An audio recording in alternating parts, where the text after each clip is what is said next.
My wife is lurking in my childhood photos, but I met her at the age of 30, and she looks no younger in the old pictures. Sometimes, it feels as if my life has been nothing but an ever-revolving door of grief. I'm only 34 years old, and I've lost everyone to death, rejection, or diverging paths. My parents, my sister, my childhood friends, and countless other loved ones. I feel numb, directionless. Above all else, I feel angry. I hate the world for taking them from me. I hate life for dealing cards from a rotten deck. My mother passed last year.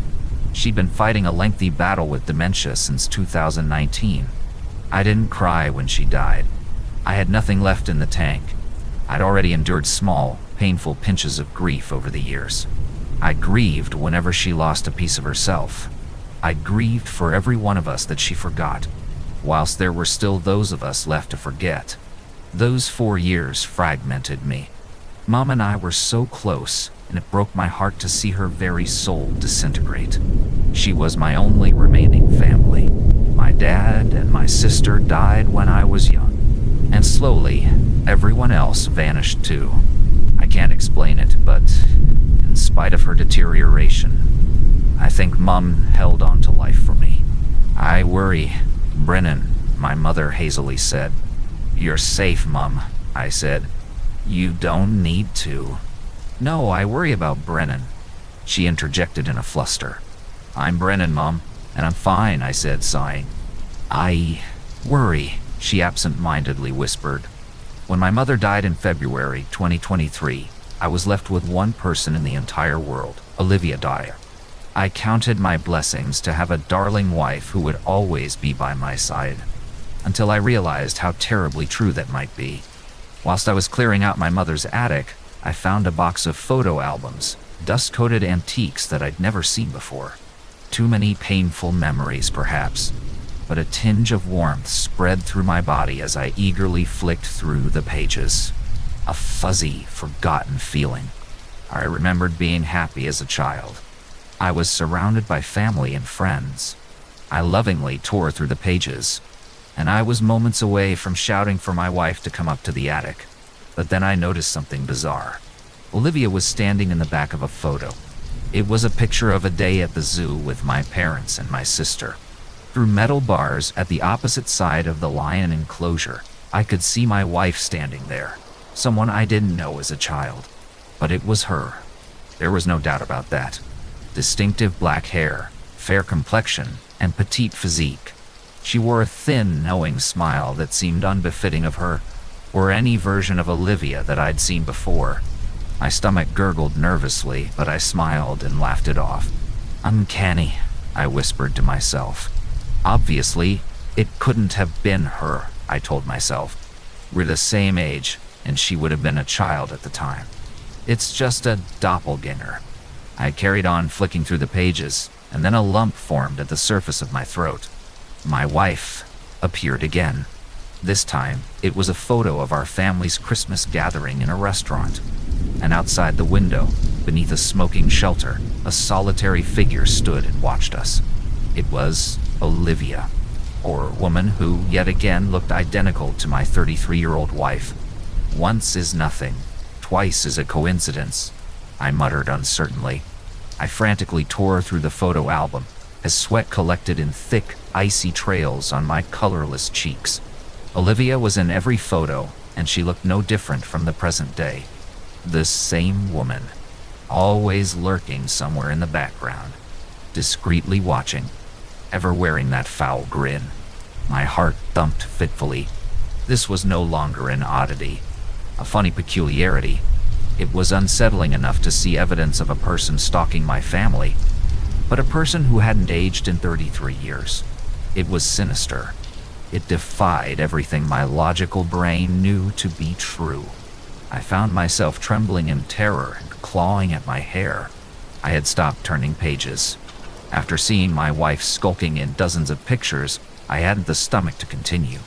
But I couldn't tear my eyes off the page before me. It was a photo captioned, "Yummy cake. Brennan's 10th birthday party." I was sitting in the back garden on an overcast day. A decadent chocolate cake sat on my lap. My jubilant friends and family surrounded me. I was midway through blowing out 10 candles, and the flames leaned away from my pursed lips. There she was again, hiding in a photo from the year 2000 otherwise. Olivia would have been 10 years old, just like me, and yet the camera told another tale. This time, my fully grown wife cowered behind the short fence at the rear of our property, but the top of her head peered into our garden, and I could distinguish her distinctive black hair. Her eyes were bloodshot and thirsty. She was, perhaps most hauntingly, eyeing the camera. It felt as if she could see me in the attic. "You're losing your mind, Brennan," I thought, eyes still unable to look away. "This isn't real. It's all in your..." A sudden wisp of wind extinguished the attic light. My body shivered uncontrollably, and I found myself wrestling with an undeniable thought. It sounded like lips blowing air. Trying to steady my breathing, I anxiously patted the floor of the blackened attic. I wish I wouldn't leave my phone in stupid places, I thought. I wanted to leave, but I didn't trust myself to maneuver through my mother's cluttered attic in the dark. And then my fingers brushed over a familiar, smooth surface. "Gotcha," I thought, before picking up my phone and turning on the flashlight. I screamed. The birthday photo had changed. The candles on my cake were gone, and I was sitting all alone.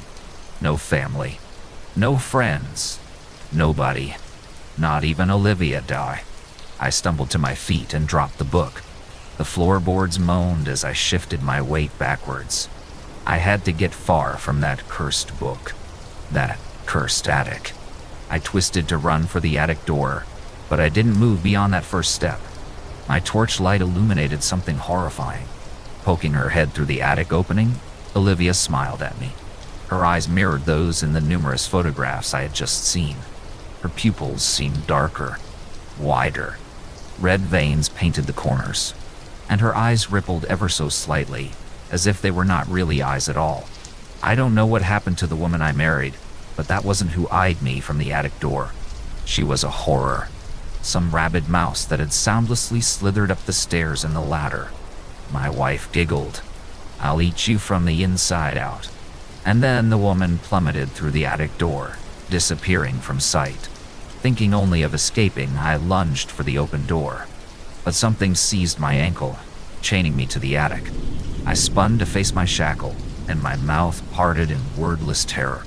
From the open page of the photo album, Olivia's twisted arm and face had emerged. She offered a toothy grin and unhinged eyes as she attempted to pull me into the picture. Vile bile, so rich. And with our consummation, it becomes complete. I cried in agony as I was dragged to hell by the thing that I had loved for 3 years. A hellish demon I had believed to be my wife. But it seemed I truly had nobody left. Nothing but a cancerous tumor clinging to my very essence. It was draining the last of my pain, the last of my suffering. I closed my eyes and thought of my loved ones. The loved ones I was certain I would shortly see again. As the terrifying demonic limb pulled my leg into the photo album, I prepared to meet whatever fate awaited. All of that anger. The years spent in a perpetual psychological nightmare. For nothing. I visualized my mother's smiling face, and a calmness swept through my mind. "I worry about Brennan," she said. I started to fib before deciding to unburden the weight on my chest. "No, I'm not fine, Mom, but I will be." Suddenly, the hissing ceased. All sound ceased. And when I opened my eyes, my wretched wife was gone. My ankle was no longer merging with the laminated plastic, but it throbbed painfully. The bottom of my trouser leg bore claw-shaped tears, and it was stained with fresh blood. To be certain the entity had vanished, I cast my phone light onto the book, and the picture of my 10th birthday had returned to normal. I wasn't alone. I was surrounded by friends and family. Nothing could destroy that memory in my mind. But I shuddered as I turned the pages of the book.